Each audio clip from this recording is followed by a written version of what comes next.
Hi మిత్రులారా, this is Nakka Shivashankar Rao, advocate, high court of AP and trial courts. మిత్రులారా, ఈరోజు మనం ఒక సామాజిక అంశంపై మనం డిస్కషన్ చేద్దాం.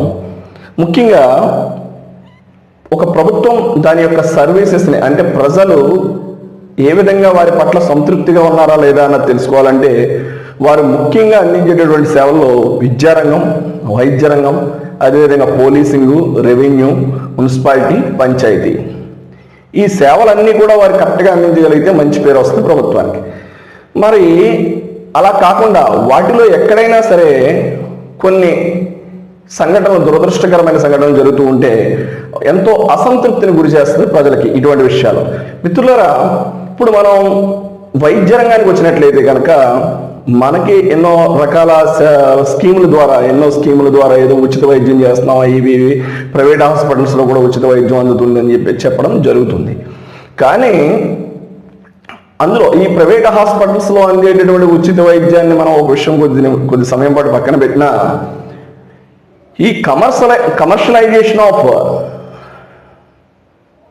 మెడికల్ సెక్టార్ ఏదైతే ఈ వైద్య రంగం కమర్షియలైజేషన్ అయిపోతుందో, వ్యాపారాత్మకంగా మారిపోతుందో, ప్రతి దానికి ఒక ప్యాకేజ్, ఒక వెల ఏ విధంగా పెడుతున్నారో దాన్ని అరికట్టకపోతే ప్రభుత్వాల పట్ల అసంతృప్తి అనేది ప్రజల్లో బాగా ఎక్కువగా పెరిగిపోతుంది. మనం ఒక డెంటల్ క్లినిక్స్ని తీసుకున్నట్లయితే ఈ రోజుని డెంటల్ క్లినిక్స్ ఇచ్చేటటువంటి సర్వీసులు ఏమిటి, వాటికి వారు తీసుకోవాల్సినటువంటి అమౌంట్స్ ఏ విధంగా కలెక్ట్ చేయాలి, ఫీజెస్ ఏ విధంగా తీసుకోవాలి, ప్రైవేట్ సెక్టర్లో చెప్తున్నాను నేను.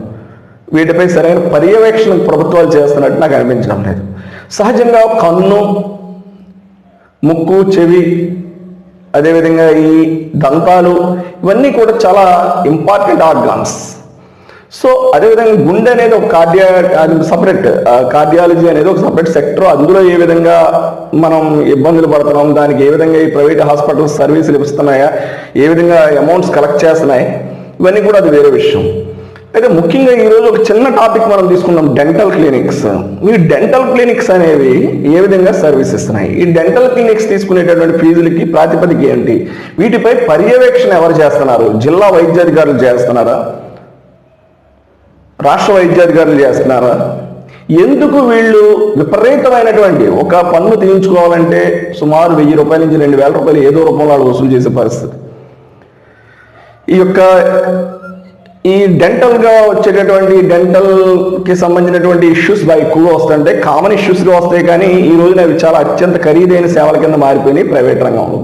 పోనీ ప్రైవేట్ రంగం అలా ఉంది కదా, గవర్నమెంట్ హాస్పిటల్స్లో ఎలాంటి సేవలు దొరుకుతాయంటే అది అక్కడక్కడ తప్ప ఎక్కడో ప్రతి చోట దొరికేటటువంటి పరిస్థితి లేదు. సో ఇటువంటి పరిస్థితుల్లో ప్రభుత్వం నియంత్రణ లేకపోతే విపరీతమైన దోపిడీ ప్రజలు గురవుతారు. ఈ డెంటల్ క్లినిక్స్ అనేవి వారు ఇస్తున్నటువంటి సేవలు ఏంటి, వారు తీసుకోవాల్సినటువంటి ఫీజెస్ ఏ విధంగా తీసుకోవాలి, అమౌంట్స్ ఏ విధంగా కలెక్ట్ చేయాలి, వారు ఇచ్చేటటువంటి సేవలకు అన్నది ఒక నియంత్రణ లేదు అని చెప్పేసి మనకి అర్థమవుతుంది. సో మిత్రులారా, అనేకమైన హాస్పిటల్స్ ఉంటున్నాయి. సామాన్యుడు ఒక మనలా తెలుసున్నవాడు ఏంటంటే ఎవరైనా వెళ్ళినా ఏదైనా ఇలాంటి లోపాలు జరిగినప్పుడు సర్వీస్కి సంబంధించినటువంటిది కానీ, ఏదైనా మిస్యూజ్ ఆఫ్ అమౌంట్స్ కానీ, illegal gratification of the amounts కానీ, ఇలాంటివి జరిగినప్పుడు మనలాంటి వాళ్ళు కొంచెం గళం విప్పి ఏదో మాట్లాడగలుగుతాం. కానీ మరి సామాన్యుల పరిస్థితి ఏంటి, పేదవారి పరిస్థితి ఏంటి, వారు ఏ విధంగా ఈ ఎటువంటి అవినీతిని, అన్యాయాన్ని ఎదుర్కోగలరు అంటే ప్రభుత్వమే వారికి ఒక అండగా నిలబడాలి, ప్రభుత్వ శాఖలు అండగా నిలబడాలి. సేవ అనేది వైద్య రంగంలో కానీ, విద్యారంగంలో కానీ చాలా ఇంపార్టెంట్ సేవ అనేది. సో అంటే సహజంగా ఏ పబ్లిక్ సెక్టర్ అయినా వాళ్ళంతా పబ్లిక్ సర్వెంట్సే, పబ్లిక్ సేవ చేయాల్సిందే. సో ముఖ్యంగా ఈ యొక్క సేవా రంగానికి వచ్చినట్లయితే ప్రభుత్వానికి సంబంధించి వైద్య రంగం కానీ, విద్యారంగం కానీ, పోలీసింగ్ కానీ, రెవెన్యూ కానీ, పంచాయత్ కానీ, మున్సిపాలిటీ కానీ, ఇవన్నీ కూడా సాటిస్ఫాక్టరీ లెవెల్లో వారు ప్రజలకు సేవలు అందించాలి.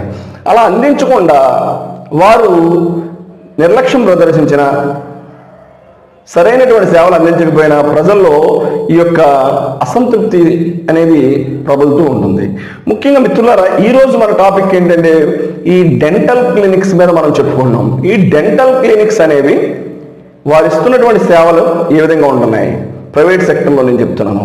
దానికి సంబంధించి వారు ఏ విధంగా అమౌంట్స్ కలెక్ట్ చేస్తున్నారు ప్రజల నుంచి, అది కరెక్టేనా, వాటిపై ఏ విధమైన పర్యవేక్షణ ఉంది, ఏ సేవలకు ఎంత తీసుకోవాలి, ఒక పన్ను తీస్తే వారు ఎంత తీసుకోవాలి, లేకపోతే ఒక పన్నుని వారు ఇంప్లాంట్ చేస్తే ఎంత తీసుకోవాలి, లేకపోతే క్లీనింగ్ చేస్తే ఎంత తీసుకోవాలి, లేదా ఒక ఒక పర్మనెంట్ తీస్తే ఎంత తీసుకోవాలి, లేకపోతే ఒక దంతం అది కూడా పర్మనెంట్ అయినప్పటికీ కూడా కొంచెం జ్ఞానదంతాలు అనేవి అంటారు కూడా అవి తీస్తే వారు ఏ విధంగా తీసుకోవాలి. అదేవిధంగా వీరు ఇస్తున్నటువంటి సేవలు కరెక్ట్గా ఇస్తున్నారా లేదా, చాలా నిర్లక్ష్యాన్ని చూస్తున్నాం. నేను చెప్పుకున్న ఒక చోట చాలా ఆశ్చర్యకరమైన విషయం, ఒక డెంటల్ డాక్టర్ గారు హాస్పిటల్కి వెళ్తే ఆయన అలా చైర్లో కూర్చుని ఎవరో ఒక పని మనిషి అంటే అతని దగ్గర ఒక కాంపౌండర్ లాంటి వాడికి ఏదో ఒకటి పట్టగారు ఏదో ఇచ్చి పీకింగ్ చేస్తున్నాడు పళ్ళయి పిప్పళ్ళు లాంటి.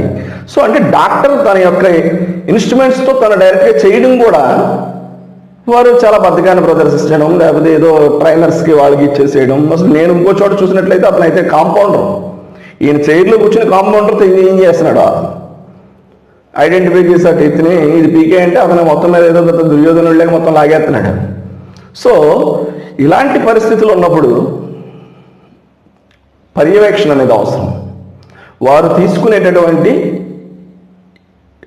ఈ ఫీజెస్ ఏ విధంగా ఉన్నాయో, అమౌంట్స్ ఏ విధంగా ఉన్నాయో అవి ట్రాన్స్పరెంట్గా తీసుకుంటున్నారా, వారు ఇచ్చినటువంటి సేవకు తగినంత తీసుకుంటున్నారా, లేదా అత్యధికంగా వసూలు చేస్తున్నారా అన్నది ఒక ముఖ్యమైన విషయం. సో ఈ విషయంలో ప్రభుత్వం తన యంత్రాంగాన్ని ఉపయోగించి ఈ డెంటల్ క్లినిక్స్ యొక్క సేవల్ని ట్రాన్స్పరెంట్గా ప్రజలకి అందేటట్టు చేయాలి ప్రైవేట్ సెక్టర్లో. అదేవిధంగా గవర్నమెంట్ సెక్టర్లో కూడా ఈ యొక్క సేవలు విస్తారంగా అందేటట్టు చేయాలి. ఆర్థోపెటిక్స్కి సంబంధించి కానీ, డెంటల్కి సంబంధించి కానీ, ఈ కార్డియాలజీకి సంబంధించిన కానీ, కిడ్నీస్కి సంబంధించిన కానీ ఇవన్నీ కూడా విస్తారమైన సేవలు అందించినప్పుడు మాత్రమే ప్రభుత్వ రంగంలో ఇలాంటి సేవలు పొందేటటువంటి ప్రజలు పెరుగుతారు. వారికి అద్భుతమైన సేవలు ప్రభుత్వ రంగం ఇచ్చినట్లయితే కనుక ప్రైవేటు రంగాన్ని ఆశ్రయించాల్సిన అవసరం ఉండదు. అదేవిధంగా మనం ఈరోజు చిన్న పాయింట్ ఎడ్యుకేషన్ గురించి మనం తీసుకున్నట్లయితే ప్రభుత్వం అనేక విధాలుగా విద్యారంగానికి కోట్లు, వేల కోట్లు, లక్షల కోట్లు ఖర్చు పెట్టినప్పటికీ అక్కడ చెప్పేటటువంటి ఉపాధ్యాయుల పట్ల నమ్మకం లేకే ప్రైవేట్ విద్యను ఆశ్రయిస్తున్నారు అన్నది వాస్తవం. సో కొంతమంది ఉపాధ్యాయులు ఎంత బాగా చెప్పినప్పటికీ కూడా ముందు ఆ నమ్మకాన్ని, కాన్ఫిడెన్స్ని బిల్డప్ చేయడంలో గవర్నమెంట్స్ ఫెయిల్యూర్ అవుతున్నాయి. కొద్ది గొప్ప కొంత ఎడ్యుకేషన్ సెక్టర్ అనేది ఇంప్రూవ్ అవుతున్నప్పటికీ కూడా గవర్నమెంట్ సెక్టర్లో ప్రైవేట్ సెక్టార్ని బీటౌట్ చేసేటటువంటి కాంపిటేటివ్ స్పిరిట్ని నింపడంలో ఫెయిల్ అవుతున్నారు. సో అదేవిధంగా వైద్య రంగంలో కూడా ఈ రోజు మనం హాస్పిటల్కి వెళ్ళాలంటే ప్రైవేట్ హాస్పిటల్లో ఏది బెస్ట్ చూస్ చేసుకుంటున్నాం, కానీ గవర్నమెంట్ హాస్పిటల్లో ఏది బెస్ట్ చూస్ చేసుకునే పరిస్థితి లేదు. ఒక గవర్నమెంట్ హాస్పిటల్ ఒక టౌన్కి ఒకటి ఉంటే ఈ ప్రైవేట్ హాస్పిటల్స్ 10లో ఉన్నాయి. సో ఈ గవర్నమెంట్ హాస్పిటల్ని మనం అన్ని సేవలు అక్కడ సక్రమంగా అందినప్పుడు ప్రైవేట్ హాస్పిటల్ దగ్గరికి వెళ్ళాల్సిన అవసరం లేదు. సో వీరికి ఎప్పుడైతే జాబ్ సెక్యూరిటీ వచ్చేసిందో గవర్నమెంట్ సెక్టర్లో ఈ హాస్పిటలైజేషన్లో వారు సేవలు ఇవ్వడం, అందించడం అనేది ఒక 50% ట్రాన్స్పరెంట్ సర్వీసెస్ని వారు పూరెస్ట్ ఆఫ్ ది పూర్కి అందించడం ఫెయిల్ అవుతున్నారు. అంటే గవర్నమెంట్ హాస్పిటల్ మీద నమ్మకం పెట్టుకుని వచ్చిన వారికి వారు ఊహించిన రీతిలో కానీ గౌరవం కానీ వైద్యం కానీ దక్కడం లేదు. అదేవిధంగా ఈ డెంటల్ క్లినిక్స్ ప్రైవేట్ సెక్టర్లో విస్తారంగా వ్యాపించేశాయి. సో వారు ఒక ప్యాకేజ్ ఏదో 2-3 ఐటమ్స్ చెప్పడం, ఆ ఐటమ్స్కి ఏదో ఇంత 1,00,000, 2,00,000 లేకపోతే 1,50,000 అలా 75,000 పెట్టడం, దానికి సిట్టింగ్స్ అన్నో ఆ సిట్టింగ్ల పేరుతో మొత్తం ప్యాకేజ్ కింద ఒక ప్రైవేట్ స్కూల్ ఏ విధంగా ఫీజెస్ని ఇన్స్టాల్మెంట్ రూపంలో కలెక్ట్ చేస్తుందో వీరు కూడా అదే విధంగా కలెక్ట్ చేస్తున్నారు. సో ఈ డెంటల్ క్లినిక్స్ ఎస్పెషల్లీ కాన్సన్ట్రేట్ చేయాల్సిన విషయం ఏంటంటే డెంటల్ క్లినిక్స్లో వారు ఏ విధమైనటువంటి సర్వీస్కి ఏ విధమైన ఫీజు కలెక్ట్ చేయాలి అన్నది ప్రభుత్వం తీసుకోవాల్సిన చర్యలు. ఈ ప్రభుత్వ యంత్రాంగం ఏదైతే డిఎంహెచ్ఓ కానీ లేదు స్టేట్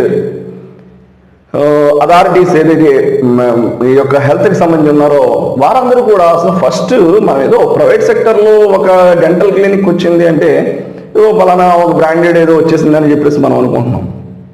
కానీ ఎప్పుడైతే నియంత్రణ లేదో దోపిడీ అనేది అక్కడ పెరిగిపోతుంది. నియంత్రణ ఉండాలి, వారు విస్తారమైన సేవలు ఇవ్వాలి, ప్రైవేట్ సెక్టర్లో కూడా తగిన ఫీజుని మాత్రమే తీసుకోవాలి. అంతే తప్ప వారు ప్రతిదానికి ఒక స్పెషలైజ్డ్ మెడికల్ టెర్మినాలజీ యూజ్ చేసి దానికి ఒక పేరు పెట్టేసి దానికి ఒక ప్యాకేజ్ పెట్టేసి వసూలు చేసే విధానం అనేది కరెక్ట్ కాదు అన్నది నా ఉద్దేశం. ఈ డెంటల్ హాస్పిటల్స్పై ప్రభుత్వం ఖచ్చితంగా ఒక నియంత్రణ అవసరం లేదు. అంటే వారు చదువుకున్నారు, వారు హాస్పిటల్ పెట్టుకునే హక్కు వారికి ఉంది, కానీ వారు తీసుకునేటటువంటి ఫీజెస్లో మీరు కాన్సన్ట్రేట్ చేయాలి. ఎప్పుడు ఈ విధంగా ఫీజెస్ వారు రెగ్యులేట్ చేసుకుని తక్కువ తీసుకుని మంచి సర్వీస్ ఇస్తే ఎవరు గుడ్ సర్వీసెస్ ఇస్తారో వాళ్ళ దగ్గరికి ఎవరు వెళ్తారు.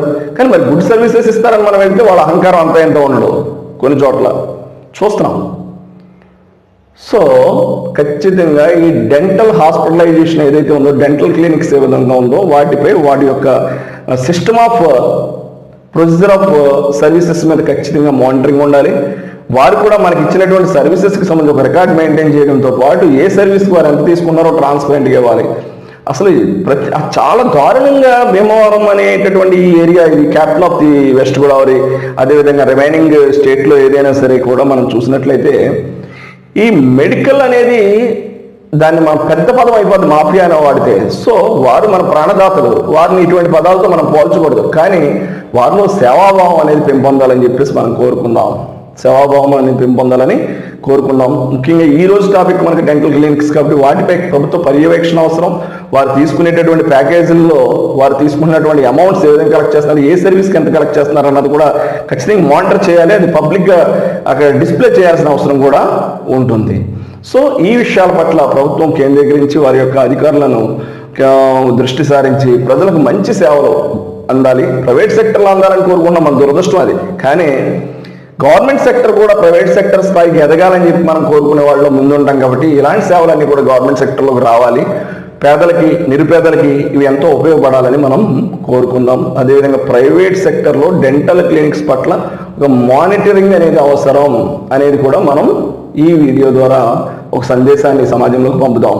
This is advocate Nakka Sivashankar Rao, high court of AP and trial courts.